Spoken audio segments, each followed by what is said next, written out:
What's up, you investors? Ken here from the Dyslexic Investor. We're going to be looking at Uber stock today. So they recently just read this article here on CNBC. Basically, Uber they're not getting their license renewed within within London, and they're stating that the Transport of London, or the TfL, I guess they refer to this in this article, pulled their license due to failures in placing safety and security for the consumers. So what do you mean that what happened was? So basically, there was a gaming of the system that the authority found that that allowed them to be picked up by people who didn't book the driver in the first place. So people will be able to go into the driver's profile and changing pictures to kind of share accounts and things like that, which is, again, you have to be an insured driver, you have to have a criminal check, and if people are going through and just being able to change their profile picture and things like that and having the other driver in it, it's basically a gaming of the system, and something that Uber needs to take on head on and kind of fix in the term here. This is not. It is a kind of a blow to Uber again, since our boy Daria came on as CEO. One of his first things he actually did when he came CEO was actually fly out to London, UK, to kind of resolve this issue, because it was a kind of a big thing. Like, the UK, London is their biggest market outside of the United States. So, and it's the biggest market within the EU. Again, it's the biggest market outside of the United States for them, in a huge city.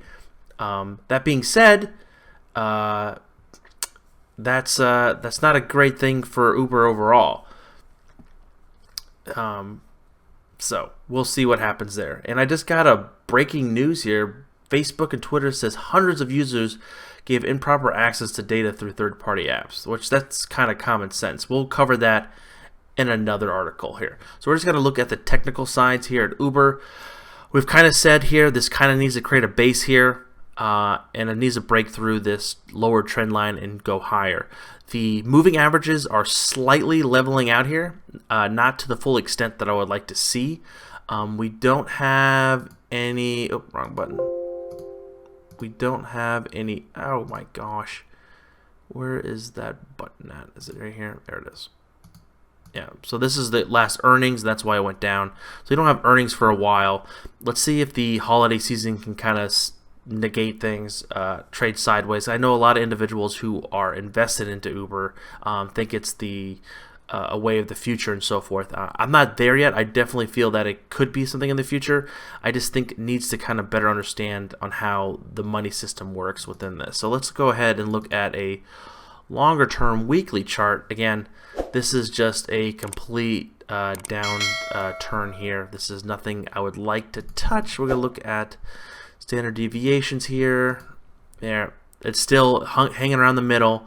I really want this to level out, as you can see here. But again, anything could happen. This is a very volatile stock, and it's a very news-heavy stock. So it could be something happens in France, or something, again, like a license gets pulled in the London, or something happens in New York City, and New York City cab drivers revolt, and they take away Uber's ability to work in that region. It's just going to be so volatile. You're going to have to be able to hold it through some pain at times. So I think a lot of people feel like this is some pain right now, and that this could be the bottom, and it could bounce around here for quite some time and then potentially go higher. This is my thoughts. I'm not buying into this quite yet. Again, I'll let everyone know if I do decide. And I'll be probably making a video about it if I decide to buy into Uber. Again, guys, thank you so much for watching. Don't forget to like and subscribe. This is Ken from the Dyslexic Investor. Catch you guys on the flip side. Peace!